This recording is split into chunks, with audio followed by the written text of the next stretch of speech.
तो आज पढ़ना है महान्यायवादी अनुच्छेद 76 और भाग 5। तो सबसे पहले ये समझ लो कि जो महान्यायवादी है से इसका मुख्य कार्य क्या है, ये मान लो होता कौन, पहले ये समझ लो। नंबर 1 कौन होता है महान्यायवादी है, वो भारत सरकार का सर्वोच्च विधि अधिकारी होता है, जो भारत सरकार के किसी भी मामले के संबंध में, भारत सरकार की किसी भी संबंध के मामले में किसी भी न्यायालय में, चाहे सर्वोच्च न्यायालय हो या उच्च न्यायालय हो या अधीनस्थ न्यायालय हो, उन सब में उसे सुनवाई का अधिकार है। और ये हमेशा भारत सरकार के पक्ष से लड़ता है। मतलब ये है, ये एक महान्यायवादी है, ये थोड़ा सा समझने की बात है। ये सरकार के विरुद्ध नहीं लड़ सकता है, सरकार के विरुद्ध नहीं लड़ सकता है। मतलब जैसे एडवोकेट होते हैं तो पैसा लेके सरकार के खिलाफ, सरकार के पक्ष से लड़ सकते हैं, लेकिन जो महान्यायवादी वो सरकार के विरुद्ध नहीं लड़ेगा, लड़ेगा सरकार के पक्ष से। जीते हारे वो एक अलग बात है, ठीक। तो पहली कंडीशन ये क्लियर रखो कि जो महान्यायवादी किसकी तरफ से लड़ेगा, सरकार की तरफ से, ना कि सरकार के विरुद्ध। इसे अटॉर्नी जनरल ऑफ इंडिया भी कहते हैं, मतलब इंग्लिश में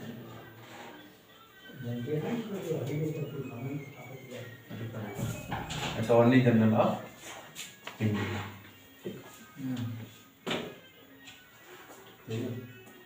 हल्का के लिए कार्टून देखना है।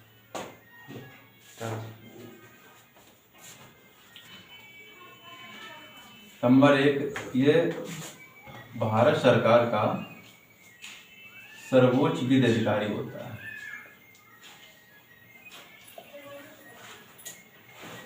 सर्वोच्च विधि अधिकारी होता है, मतलब ये कि सरकार को विधिक सहायता देने के लिए,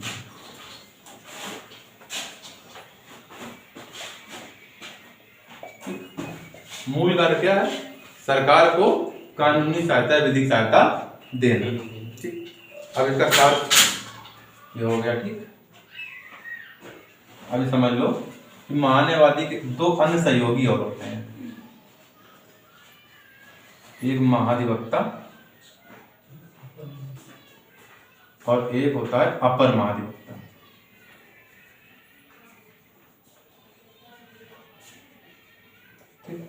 ये दोनों किसकी सहायता करते हैं, महान्यायवादी।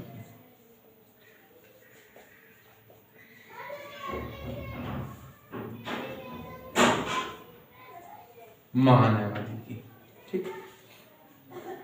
और एक समझ लो इसी में, जो महान्यायवादी का पद है ये संवैधानिक,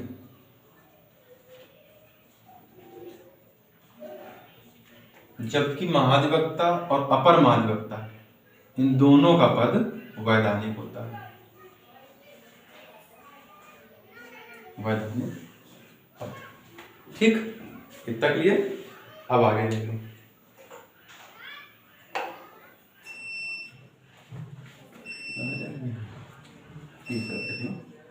योग्यता।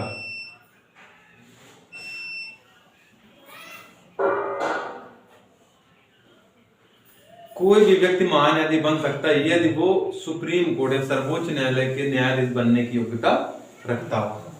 मतलब उसे कम से कम सर्वोच्च न्यायालय का न्यायाधीश की योग्यता रखनी चाहिए।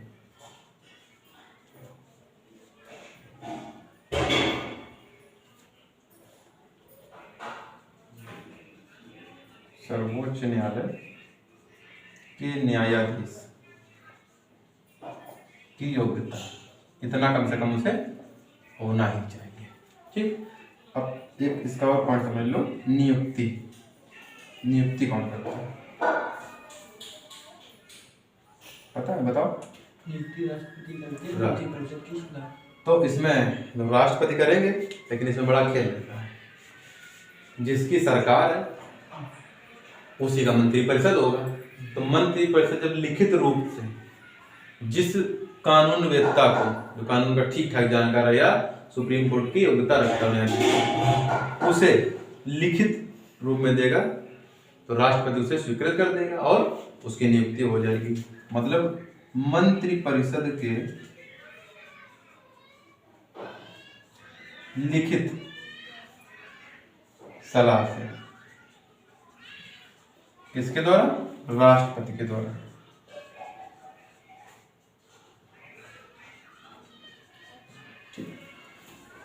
और पांचवा पदमुक्त, मतलब कार्यकाल।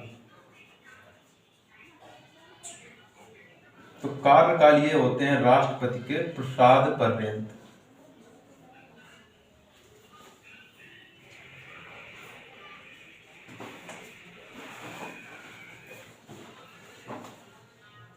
प्रसाद पर्यंत तो मतलब अब प्रसाद पर्यंत क्यों, तो इसमें थोड़ा समझ लो कि संविधान में इनकी ना तो नियुक्ति की उचित व्यवस्था की गई है और न निष्कासन की, मतलब पदच्युत करने की या कार्यकाल कब खत्म किया जाए। जब राष्ट्रपति समझे तब इन्हें हटा दें या किसी दूसरे को नियुक्त कर दें।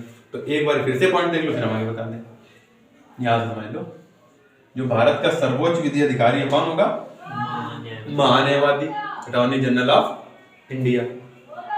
अनुच्छेद 76 भाग 5 के अंतर्गत ये क्या करता है? सरकार के विरुद्ध, ठीक, सरकार के विरुद्ध कोई भी काम नहीं कर सकता है। मतलब जो विधिक सलाह है वो सरकार के विरुद्ध नहीं देगा। तो करेगा क्या? ये सिर्फ सरकार को विधिक सहायता देता है, सलाह देता है और भारत सरकार का सर्वोच्च विधि अधिकारी होता है। इसकी सलाह के लिए, अटॉर्नी जनरल ऑफ इंडिया की सलाह के लिए एक महाधिवक्ता और एक अपर महाधिवक्ता की नियुक्ति की गई है, जो दोनों वैधानिक पद पर होते हैं और जबकि महान्यायवादी एक संवैधानिक पद पर है। ठीक, अब योग्यता में सर्वोच्च न्यायालय के न्यायाधीश की योग्यता कम से कम इतनी होनी चाहिए कि सर्वोच्च न्यायालय का न्यायाधीश बनने की योग्यता रखता हो। नियुक्ति कैसे होगी? मंत्रिपरिषद जब लिखित रूप से सलाह देगा राष्ट्रपति को, इन महोदय को, इस समय मान लो कौन है, आर वेंकटरमणी को क्या बना दिया? महान्यायवादी, तो वो बन जाएंगे। अब कार्यकाल पूर्ण कब होगा? कोई समय फिक्स नहीं है, राष्ट्रपति जब तक चाहे।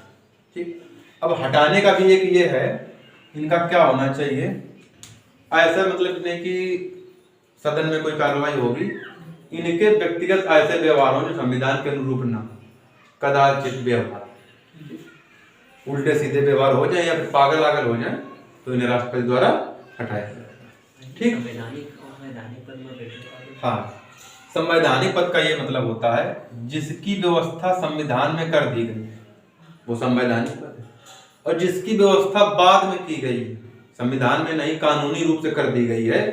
ठीक, जैसे कि सब्स्टिट्यूट कर दिया गया, संविधान के अतिरिक्त कुछ चीजें विधिक होती हैं और कुछ संवैधानिक होती हैं। जो संविधान में दर्ज है, संविधान के अनुरूप पहले से ही संविधान बनने के साथ, वो संवैधानिक है। जो बाद में जोड़ी गई है, संविधान में नहीं जोड़ी गई है लेकिन कानून का रूप दिया गया है, वो वैधानिक है। तो ये दोनों वैधानिक है, इनका संविधान में उल्लेख नहीं है लेकिन इनका है। ठीक, अब आगे देख लो।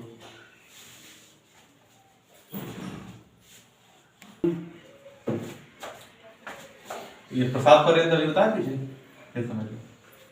ये क्वेश्चन पूछ लेता है, अनुच्छेद पूछ लेगा। अनुच्छेद 76 के 4 के अंतर्गत जो महान्यायवादी उसका कार्यकाल है, मतलब कब तक रहेगा, तो राष्ट्रपति के प्रसाद पर्यंत। अनुच्छेद 76 का 4 है। ठीक, फिर 76 का 3 अनुच्छेद ये कहता है कि महान्यायवादी को किसी भी न्यायालय में, भारत के किसी भी न्यायालय में सुनवाई करने का अधिकार होगा। सुनवाई करने का मतलब ये नहीं कि वो जज साहब बन के बैठ जाए, मतलब वो एक सरकार का वकील बन के सुनवाई करेगा। ठीक, अपनी तरफ से जवाब देगा। अनुच्छेद 88 उसे ये छूट दी गई है कि संसद के दोनों सदनों में, राज्यसभा में, लोकसभा में, दोनों में भाग ले सकता है, बैठक में बैठ सकता है और अपना विचार भी दे सकता है, लेकिन उसे मत देने का अधिकार नहीं है। ठीक, ये विशेष पॉइंट है इसका। बैठक में भाग लेगा, अपनी सलाह दे देगा, राज्यसभा लोकसभा दोनों में बैठ जाएगा, लेकिन उसे क्या नहीं है, मत देने का अधिकार नहीं है। फिर अनुच्छेद 105 का खंड 4 कुछ विशेषाधिकार दिए गए महान्यायवादी को। विशेषाधिकार का मतलब जो संसद के सदस्य होते हैं, जैसे राज्यसभा सांसद या लोकसभा सांसद, तो इन्हें कुछ विशेषाधिकार और उन्मुक्तियां दी गई, छूट। जैसे इनको विशेषाधिकार में, ये संसद में जब लोग जाते हैं तो इन्हें खाना पानी बड़ा सस्ता मिलता है, तो उसमें इनको बहुत छूट मिलती है। जो नॉनवेज वगैरह खाते हैं तो पता लगे 30-40 रुपए में इनको बढ़िया से मिल गया भरपेट, और पानी 5 रुपए बोतल है, 7 रुपए बोतल लगती है बिस्लेरी की। ठीक, ये इसलिए कि ये देश के वीआईपीज हैं, इनका स्वास्थ्य गड़बड़ नहीं होना चाहिए। और वो बात और खूब घोटाला भर के पेट भर लेते हैं, उसे छोड़। ठीक, तो वही विशेषाधिकार इनको भी प्राप्त होंगे, किनको? महान्यायवादी को, जो एक संसद के सदस्य को होते हैं। संसद सदस्य का मतलब समझ रहे हो? मतलब राज्यसभा का सदस्य होगा या फिर लोकसभा। फिर अनुच्छेद 143, ठीक, ये है राष्ट्रपति द्वारा दिया गया कार्य। मतलब राष्ट्रपति तय करता है कि तुम ये काम करोगे। क्या इसका मतलब होता है कि राष्ट्रपति को सुप्रीम कोर्ट के मुख्य न्यायाधीश से सलाह करने का अधिकार है, लेकिन राष्ट्रपति हमेशा नहीं जाता। किन्हें भेज सकता है? महान्यायवादी को। इन्हें अनुच्छेद 143 के अंतर्गत ये भेज देगा कि तुम जाओ सुप्रीम कोर्ट से परामर्श कर लो। उसमें भी 2 कंडीशन। राष्ट्रपति इसके लिए बाध्य नहीं है कि परामर्श ले। दूसरी कंडीशन, मुख्य न्यायाधीश भी बाध्य नहीं है कि परामर्श दे। तीसरी बात, मुख्य न्यायाधीश परामर्श दे तो यह बाध्यता नहीं राष्ट्रपति के ऊपर कि उसे वो माने। मतलब दोनों तरफ से बिल्कुल खुला। तो समझ लो कंडीशन क्या। पहला कि राष्ट्रपति बाध्य नहीं है, राष्ट्रपति बाध्य नहीं है। ठीक, दूसरा CJI chief justice of India बाध्य नहीं है। मतलब इन दोनों का ये है, इस तरह समझ लो फिर से कि राष्ट्रपति सलाह ले तो जरूरी नहीं कि मुख्य न्यायाधीश दे दे, और सलाह दे दिया तो ये जरूरी नहीं कि राष्ट्रपति उसे मान ले। लेकिन ये कार्य किससे करवाते हैं राष्ट्रपति महोदय? महान्यायवादी से। ठीक, कि जाओ उनसे परामर्श करो। तो यहां तक क्लियर। अब समझ लो कुछ जो महान्यायवादी हैं, तो सबसे पहले ये शुरू होते हैं 1950 से। क्वेश्चन पूछ लेगा पहले महान्यायाधीश का कार्य का। तो कौन है? अभी तक कितने हुए? 16। ठीक, 2022 से हैं वेंकट रमणी। अभी तक हैं तो अभी तक बने रहेंगे। ठीक, कौन कौन है नाम एक बार देख लो। MC शीतलवाड़, CK दफ्तरी, निरेंडे, SV Gupta, LN Sinha, K पराशरन, सोली स्वराज जी रामास्वामी,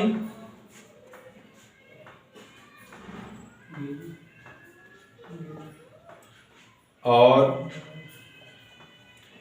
मिलन के बनर्जी, अशोक देसाई, सोली स्वराज जी, फिर मिलन के बनर्जी, GI वानवती, और मुकुल रोहतगी, KK वेणुगोपाल और R वेंकट रमणी।